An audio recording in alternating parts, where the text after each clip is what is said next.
నమస్తే, welcome to life line. ఇవాళ మనం క్యాన్సర్ గురించి మాట్లాడుకోబోతున్నాం. క్యాన్సర్ గురించి మనం అసలు చాలా మాట్లాడుకుంటూ ఉంటాం ప్రతిరోజు చాలామంది. ఇంతవరకు అందులో ఏవి నిజాలు, ఏవి అపోహలు, దీనికి సంబంధించి మనకు సలహాలు, సూచనలు వివరించడానికి మనతో పాటు ఉన్నారు Omega hospitals chief surgical oncologist doctor Mohana Vamshi గారు. సో ఆయనతో మాట్లాడదాం. డాక్టర్ గారు నమస్కారం అండి. నమస్తే అండి. ముందుగా క్యాన్సర్ని ఎలా డయాగ్నోస్ చేయాలి, ఆ స్టేజింగ్ గురించి ఒకసారి చెప్తారా? క్యాన్సర్ డయాగ్నోస్ అంటే నిర్ధారణ చేయడానికి బయాప్సీ పరీక్ష తప్పనిసరి. ఎక్కడ క్యాన్సర్ వచ్చినా కూడా మనం బయాప్సీ పరీక్ష చేయడం ద్వారానే క్యాన్సర్ ఉన్నది అని నిర్ధారించగలుగుతాం. చాలా మందిలో అపోహ ఉన్నది, బయాప్సీ చేస్తేనే క్యాన్సర్ పాకిపోతుంది. ఇవాళ మార్నింగ్ కూడా ఒక పేషెంట్, బ్రెస్ట్ క్యాన్సర్ పేషెంట్ని చూసి వారికి బయాప్సీ చేయాలి, బయాప్సీ చేయడం ద్వారా ఏ రకమైన క్యాన్సర్లో అనేక రకాలైన టైప్స్ ఉంటాయి. ముఖ్యంగా బ్రెస్ట్ క్యాన్సర్లో క్యాన్సర్ యొక్క ట్యూమర్ యొక్క బిహేవియర్ తెలుసుకోవడానికి oestrogen receptor, progesterone receptor, hormone receptor study చేయాలి అంటే, లేదు డాక్టర్ గారు బయాప్సీ లేకుండా ఏమైనా చేయగలరా అని అడిగారు ఆయన. అదేంటంటే బయాప్సీ పెట్టి, నీడిల్ పెట్టి బయాప్సీ చేస్తే క్యాన్సర్ పెరిగిపోతుందండి, ఆ క్యాన్సర్ పాకిపోతుంది, తేనె తుట్టుని కదిలిస్తే ఎలా పాకిపోతుందో అలా పాకిపోతుందని ఇవాళ మార్నింగ్ కూడా, అంటే మనం కొన్ని వేల అవగాహన ప్రోగ్రామ్స్ చేసినప్పటికీ, నేనే కాకుండా రోజు అనేక మంది ఆంకాలజిస్టులు అనేక రకాలైన అవగాహన ప్రోగ్రామ్స్ నిర్వహించినప్పటికీ కూడా చాలా మంది ప్రజల్లో ఈ భయం ఇప్పటికీ కూడా అలానే ఉంది. బయాప్సీ చేయడం ద్వారా క్యాన్సర్ పెరిగిపోతుంది, కత్తి పెడితే క్యాన్సర్ పెరిగిపోతుంది, క్యాన్సర్కి అసలు ఆపరేషన్ చేయకూడదు. బయాప్సీ చేయడం ద్వారా క్యాన్సర్ ఏ రకంగానూ అప్ స్టేజ్ అవ్వదు, అంటే క్యాన్సర్ పాకదు. బయాప్సీ చేయడం ద్వారానే మనం క్యాన్సర్ని గుర్తించవచ్చు. బయాప్సీ చేయకుండా ఏ క్యాన్సర్ని ఎవరూ ఐడెంటిఫై చేయలేరు.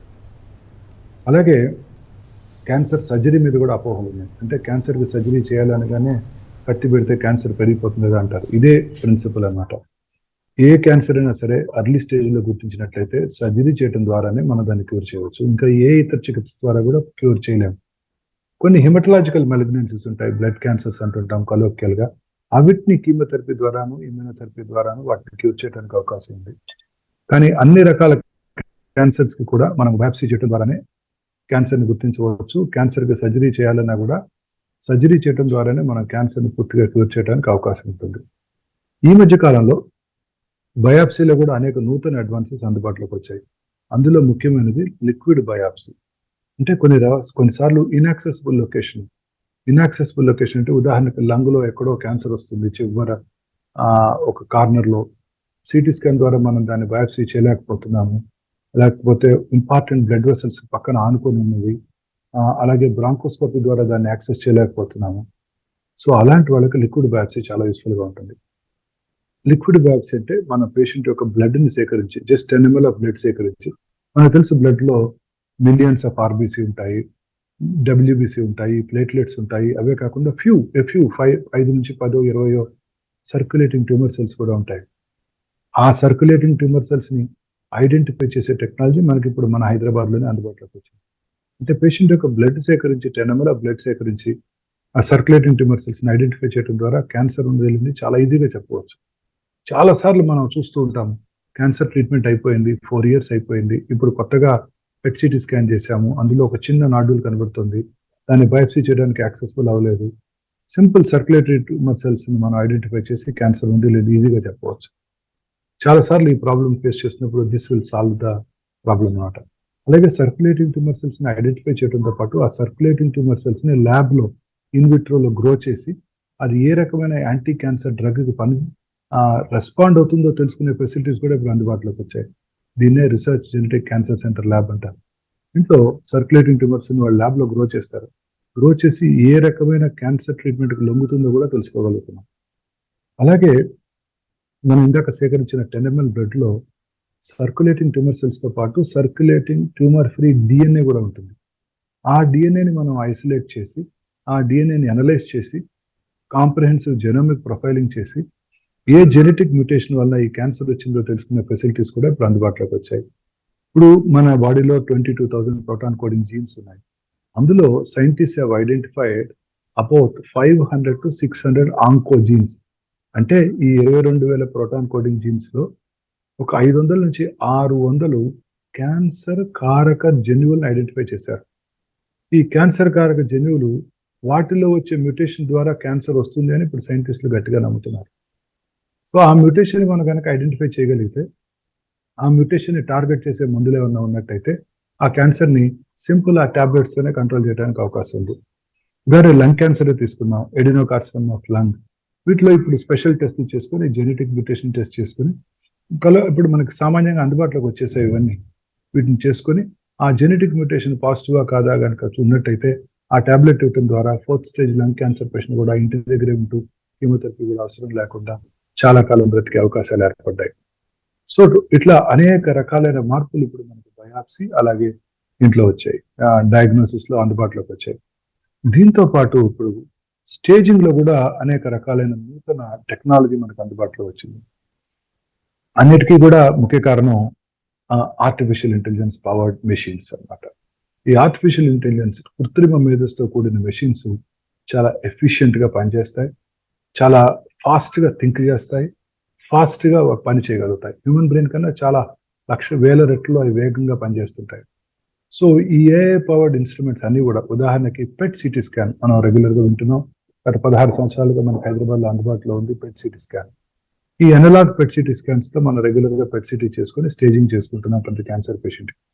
ఇప్పుడు కొత్తగా డిజిటల్ పెట్ సిటీ అందుబాటులోకి వచ్చింది మన హైదరాబాద్ లో.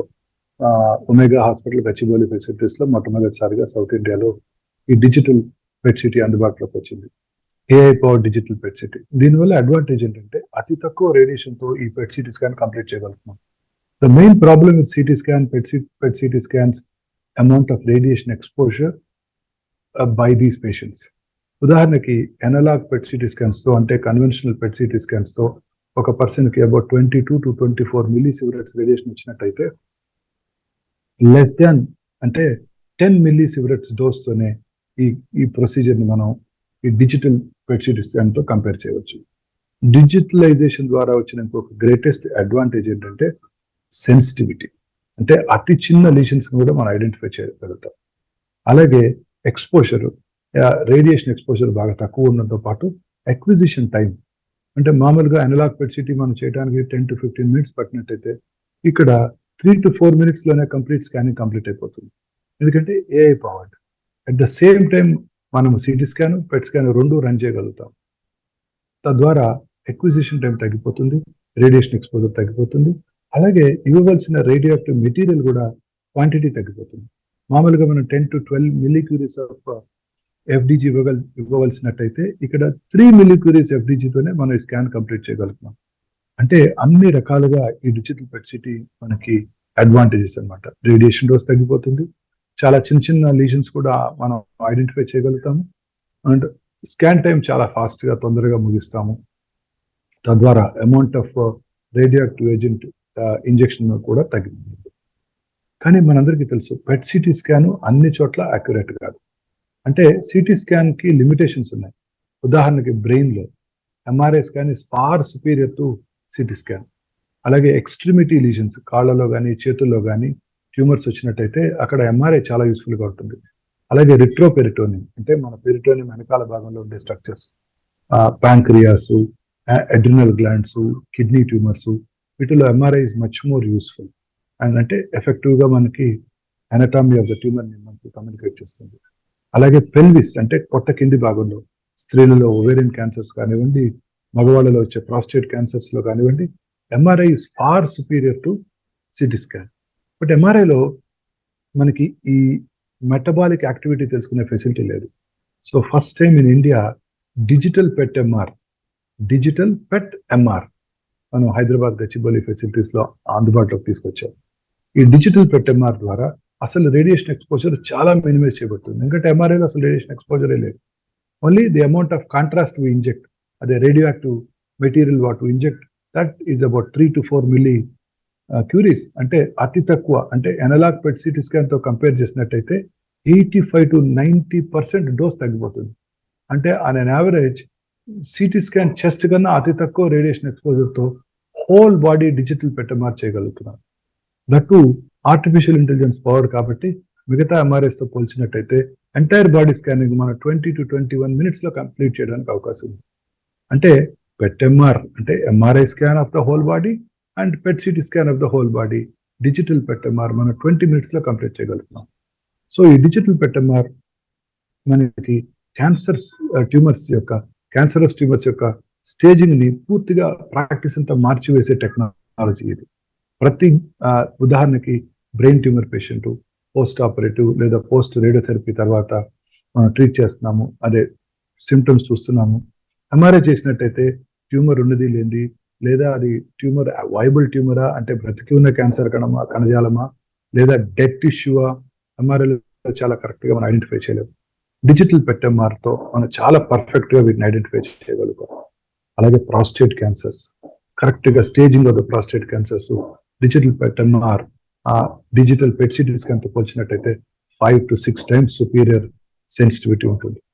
అలాగే లివర్ రిసెక్షన్ చేయాల్సి వచ్చినప్పుడు లివర్ క్యాన్సర్ కానీ లేదా లివర్ ట్రాన్స్ప్లాంట్ చేసే ముందు లివర్లో ట్యూమర్స్ ఉన్నాయో లేవో తెలుసుకోవడానికి triphasic digital PET-MR most superior investigation అనమాట. ఎందుకంటే పర్ఫెక్ట్గా ట్యూమర్ ఉన్న లొకేషన్, కరెక్ట్గా పక్కన ఉన్న నార్మల్ లివర్ కణజాలం ఎలా ఉంది, వాటిలో ఏమైనా చిన్న చిన్న ట్యూమర్స్ ఉన్నాయా తెలుసుకోవడానికి డిజిటల్ PET-MR చాలా సెన్సిటివ్ టెస్ట్. ఇలా మన శరీరంలో ట్యూమర్ వచ్చిన లొకేషన్ బట్టి digital PET-MR, digital PET-CT cancer యొక్క స్టేజింగ్ని, క్యాన్సరస్ ట్యూమర్ యొక్క స్టేజింగ్ని రెవల్యూషనైజ్ చేస్తాయి. తద్వారా staging is the most important thing. Staging కనుక పర్ఫెక్ట్గా చేసినట్టయితే స్టేజింగ్ని బట్టే మొత్తం ఎంటైర్ ట్రీట్మెంట్ ప్రాసెస్ మనం డిజైన్ చేయడానికి అవకాశం ఉంటుంది. డాక్టర్ గారు, ఇంతకుముందు మనం డయాగ్నోసిస్ అండ్ తర్వాత స్టేజింగ్ గురించి మీరు చెప్పారు. ఇప్పుడు ఒకసారి క్యాన్సర్కి చికిత్సా విధానంలో కొత్త విధానాలు ఏమైనా అందుబాటులోకి వచ్చాయా, ఎక్స్ప్లెయిన్ చేస్తారా? క్యాన్సర్ సర్జరీ, క్యాన్సర్ చికిత్సలో most important multidisciplinary approach. ప్రతి సింగిల్ క్యాన్సర్ పేషెంట్ కూడా ఏ టీమ్ ఆఫ్ స్పెషలిస్ట్ చూడాలి. Surgical oncologist, medical oncologist, radiation oncologist, pathologist very key member. ఇందాకే మనం డిస్కస్ చేసాం. మాలిక్యులర్ ఆంకాలజీ, సైటోజెనెటిక్స్తో వచ్చిన అడ్వాన్సెస్తో pathologist is playing a major role. కరెక్ట్గా ట్యూమర్ టైప్ ఏంటి, ఆ ట్యూమర్ టైప్ ఏ రకమైన ట్రీట్మెంట్కి లొంగుతుంది అనేది కూడా పెథాలజిస్టే మనకు క్లూ ఇస్తారనమాట. అలాగే radiologist, PET-MR, nuclear medicine specialist, వీళ్ళిద్దరు కలిసే రీడ్ చేస్తారు ఈ ఇన్వెస్టిగేషన్స్. డిజిటల్ PET-MR కానీ, డిజిటల్ PET-CT కానివ్వండి, 3-dimensional డిజిటల్ మ్యామోగ్రఫీ కానివ్వండి, అలాగే స్పెక్ట్ గామా కెమెరా కానివ్వండి, ఇవన్నీ కూడా ఇంపార్టెంట్ ఇన్వెస్టిగేషన్ మొడాలిటీస్. వీటన్నిటిని కూడా న్యూక్లియర్ మెడిసిన్ స్పెషలిస్టు, రేడియాలజిస్ట్ కలిపి రీడ్ చేస్తారు. సో వీళ్ళిద్దరూ కలిపి రీడ్ చేసి పెథాలజిస్ట్ ఇచ్చిన ఇన్ఫర్మేషన్తో ఈ surgical team, medical oncology team, radiation oncology team కలిసి వర్క్ చేసి ఆ క్యాన్సర్ పేషెంట్కి పర్సనలైజ్డ్ ట్రీట్మెంట్ ఇవ్వవలసి ఉంటుంది. అండ్ స్టేజింగ్ తర్వాత, డయాగ్నోసిస్ తర్వాత వారికి ఒక ట్రీట్మెంట్ ప్రోటోకాల్ని డిజైన్ చేయడం జరుగుతుంది. సో ఈ surgical oncology, medical oncology, radiation ఆంకాలజీలో చాలా రెవల్యూషనరీ చేంజెస్ ఈ మధ్య కాలంలోనే అందుబాటులోకి వచ్చాయి. ఫస్ట్ మనం రేడియేషన్ ఆంకాలజీ చూసినట్టయితే ట్రెడిషనల్గా లీనియర్ యాక్సిలరేటర్తో గత 20 సంవత్సరాలుగా మనకి హైదరాబాద్లో మనం చికిత్స అందిస్తున్నాము. ఆ తర్వాత వాల్యూమెట్రిక్ మాడ్యులేటెడ్ ఆర్క్ థెరపీ మనమే ఫస్ట్ హైదరాబాద్లో తీసుకొచ్చాము 2010లోనే. ఆ తర్వాత సైబర్ నైఫ్ తీసుకురావడం జరిగింది. సైబర్ నైఫ్ అనేది ఒక మినియేచర్ లీనియర్ యాక్సిలరేటర్ మౌంటెడ్ అనే రోబో. ఈ సైబర్ నైఫ్ అంటే కత్తి కాదు, కత్తి కాని కత్తి, బట్ కత్తి లాంటి కత్తి. అంటే కత్తిలాగా ప్రిసైజ్గా ట్యూమర్ని కట్ చేస్తుంది, బట్ కత్తి కాదు. ఇది ప్రిసిషన్ రేడియేషన్ డివైస్ అన్నమాట. అంటే ఈ గామా రేస్ని చాలా ప్రిసైజ్గా ట్యూమర్ మీద ఒక పెన్సిల్ బీమ్ ఆఫ్ రేడియేషన్ ఇస్తుంది అన్నమాట. బ్రెయిన్లో ఉన్న చిన్న పిట్యూటరీ ట్యూమర్ కానివ్వండి, పక్కన ఉన్న నార్మల్ ఆప్టిక్ నర్వ్స్ మీద ఎటువంటి సైడ్ ఎఫెక్ట్ లేకుండా ట్రీట్మెంట్ ఇవ్వగలిగిన ఏకైక రేడియేషన్ చికిత్సా పరికరం సైబర్ నైఫ్. ఎక్కడైనా సరే, బ్రెయిన్లోనే కాదు, బ్రెయిన్లో ఉన్న చిన్న ఆర్టీరియల్ స్మాల్ ఫార్మేషన్, లేదా చిన్న ట్యూమర్ బ్రెయిన్లో ఉంది, చిన్న ఏవి మాల్ ఫార్మేషన్, చిన్న అన్యూరిజం కానివ్వండి, ఆర్ పారాగాంగ్లియోమాస్ కానివ్వండి, లేదా మెనిజియోమా కానివ్వండి, చాలా ప్రిసైజ్గా ట్యూమర్ మీదనే డోస్ పడేటట్టు చేసి పక్కన ఉన్న నార్మల్ కణజాలం మీద ఎటువంటి డోస్ పడకుండా రేడియేషన్ ఇవ్వగలిగిన ఏకైక పరికరం ఈ సైబర్ నైఫ్. మనం వినే ఉంటారు తోమహా క్రూయిజ్ మిసైల్స్ అమెరికన్స్ వాడుతుంటారు వాళ్ళ యొక్క ఎనిమీ టార్గెట్స్ని టార్గెట్ చేయడానికి. ప్రిసైజ్గా 5,000 కిలోమీటర్స్ రేంజ్లో చిన్న టార్గెట్ని కూడా అది ప్రిసైజ్గా హిట్ చేయగలదు. అదే టెక్నాలజీ ఇక్కడ సైబర్ నైఫ్లో వాడటం జరుగుతుంది క్యాన్సర్ సెల్ని టార్గెట్ చేయడానికి. సో శరీరంలో ఎక్కడైనా సరే ఒక చిన్న ప్యాంక్రియాటిక్ ట్యూమర్ కానివ్వండి, లేదా చిన్న ప్రాస్టేట్ క్యాన్సర్ కానివ్వండి, రిట్రోపెర్టోనల్ లింఫ్ నోడ్ కానివ్వండి, నెక్లో ఉన్న స్మాల్ పారాగాంగ్లియోమా కానివ్వండి, థైరాయిడ్ రికరెన్స్ కానివ్వండి, చాలా ప్రిసైజ్గా టార్గెట్ చేసి రేడియేషన్ ఇవ్వగలిగిన ఏకైక పరికరం సైబర్ నైఫ్. మామూలుగా రేడియేషన్ అంటే 25 to 40 days ఇస్తుంటారు. రోజు కొంచెం రేడియేషన్ ఇవ్వడం జరుగుతుంటుంది. రోజు రోజు కొంచెం రేడియేషన్ ఎందుకు ఇస్తారంటే పక్కన ఉన్న నార్మల్ కణజాలాన్ని రికవర్ అవడానికి టైం ఇవ్వటం కోసం. కానీ సైబర్ నైఫ్లో రేడియేషన్ అంతా ట్యూమర్ మీదనే ఫోకస్ చేస్తాం కాబట్టి మనం అలాంటి ఫ్రాక్షనేషన్ స్కెడ్యూలే ఉండదు. ఎంటైర్ ట్రీట్మెంట్ 1 నుంచి 5 రోజుల్లోనే కంప్లీట్ చేయడానికి అవకాశం ఉంది. ఇంకా సైబర్ నైఫ్ తర్వాత అన్ని చోట్ల వచ్చినట్టే మొన్ననే సత్యనారాయణ గారు హైదరాబాద్ విజిట్లో చెప్పారు, the future of science is artificial intelligence, కృత్రిమ మేధస్సు. కృత్రిమ మేధస్సుతో పనిచేసే రేడియేషన్ చికిత్సా పరికరం ఈథోస్ అనే లీనియర్ యాక్సిలరేటర్ని ఇండియాలో మొట్టమొదటిసారిగా హైదరాబాద్లో ఉన్న గచ్చిబౌలి ఒమేగా హాస్పిటల్లో ఇన్స్టాల్ చేయడం జరిగింది. ఈ కృత్రిమ మేధస్సుతో పనిచేసే రేడియేషన్ పరికరం చాలా కేర్ఫుల్గా ట్యూమర్ని ప్రతిరోజు విజువలైజ్ చేస్తుంది, అంటే చూస్తుంది. అంటే ఈ లీనియర్ యాక్సిలరేటర్ పరికరంలో రేడియేషన్ ఇవ్వటమే కాకుండా దాంట్లో ఇమేజింగ్ టెక్నాలజీ కూడా ఉంది. అంటే రేడియేషన్ ఇచ్చే ముందు ట్యూమర్ని విజువలైజ్ చేస్తుంది, ఇమేజ్ చేస్తుంది, చూస్తుంది, చూసి ఆ ట్యూమర్ని ప్రెసిషన్తో రేడియేషన్ డెలివర్ చేస్తుంది.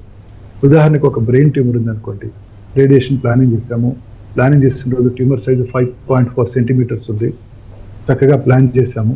7 రోజుల తర్వాత ట్యూమర్ సైజు 4.1 సెంటీమీటర్ తగ్గిపోయింది. తగ్గిపోయినప్పుడు మరి రేడియేషన్ ప్లానింగ్ కూడా మారిపోవాలి కదా. పక్కన ఉన్న నార్మల్ కణజాల మీద రేడియేషన్ పడకుండా ఇప్పుడు తగ్గిపోయిన ట్యూమర్ సైజుకి రేడియేషన్ ఇవ్వాల్సి ఉంటుంది.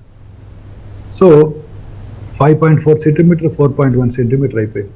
సో ఆ రోజు రేడియేషన్ ఇచ్చేటప్పుడు ఆ ట్యూమర్ని ఆ రేడియేషన్ పరికరము అంటే ఈథోస్ ఆర్టిఫిషియల్ ఇంటెలిజెన్స్తో పనిచేసే లీనియర్ యాక్సిలరేటర్ ఆ ట్యూమర్ని విజువలైజ్ చేసింది. ఇదేమిటి 4.1 సెంటీమీటర్ ఉందని గమనించింది. తర్వాత వెంటనే ఆలోచిస్తుంది, మనం ట్రీట్మెంట్ స్టార్ట్ చేసిన రోజు ఇది 5.4 సెంటీమీటర్స్ ఉంది, అప్పుడు మనం ప్లానింగ్ చేసాము, ఇప్పుడు 4.1కి తగ్గిపోయింది, మరి దీనికి మళ్ళీ రీప్లాన్ చేయాలి, పక్కన ఉన్న నార్మల్ కణజాల మీద అనవసరంగా రేడియేషన్ ఇస్తున్నాము అని ఆలోచించి ఈ కొత్త సర్కమ్స్టెన్సెస్కి అడాప్ట్ చేసుకొని వెంటనే ఈ ప్రజెంట్ సైజ్ ఆఫ్ ట్యూమర్కి ట్రీట్మెంట్ ప్లానింగ్ చేసి అప్పటికప్పుడు ట్రీట్మెంట్ని డెలివర్ చేసేస్తుంది. ఇది మామూలుగా మన మేధస్తో రేడియేషన్ ఆంకాలజిస్ట్ ఇది కనుక చేయాలి అంటే 48 అవర్స్ టు 72 అవర్స్ పడుతుంది. 48 to 72 అవర్స్ రేడియేషన్ ఆపేసి మళ్ళీ దీన్ని ప్లాన్ చేయడం అనేది ఇంపాసిబుల్ టాస్క్, రేడియేషన్ డిలే అయిపోతుంది. సో ఇక్కడ ఇదంతా కూడా ఫ్యూ మినిట్స్ అంటే 4 to 6 మినిట్లోనే ఈ ప్రాసెస్ మొత్తం కంప్లీట్ అయిపోతుంది. మన మానవ మేధస్సుకి 48 నుంచి 72 గంటలు బట్టే ఒక యాక్టివిటీని ఇది 4 to 6 మినిట్స్లో కంప్లీట్ చేస్తుంది. అంటే ఎంత వేగంగా ఇది పనిచేస్తుందో మీరు ఆలోచించవచ్చు.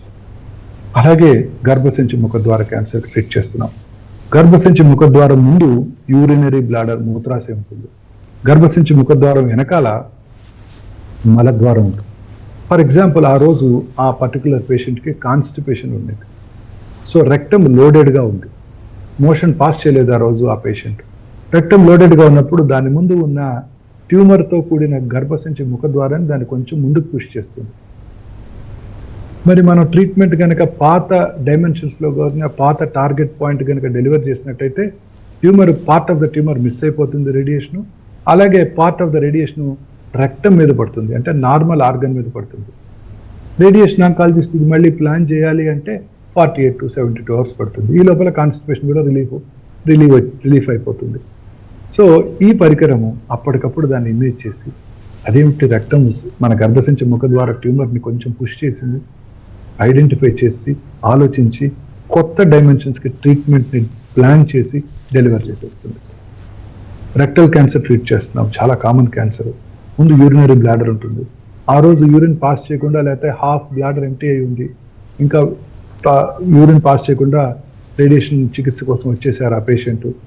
సో ఆ బ్లాడర్ సైజ్ని ఆ డైమెన్షన్ని అప్పటికప్పుడు పేషెంట్ యొక్క ఎనటామీని అర్థం చేసుకొని ఆ బ్లాడర్ ట్యూమర్ ఎంతవరకు ఈ రెక్టమ్ని వెనక్కి పుష్ చేసిందో చూసుకొని ఆ కొత్త లొకేషన్కి ట్రీట్మెంట్ ప్లాన్ చేసి డెలివర్ చేసే ఏకైక లీనియర్ యాక్సిలరేటర్ ఈథోస్, అంటే ఈ కృత్రిమ మేధస్సుతో పనిచేసే లీనియర్ యాక్సిలరేటర్.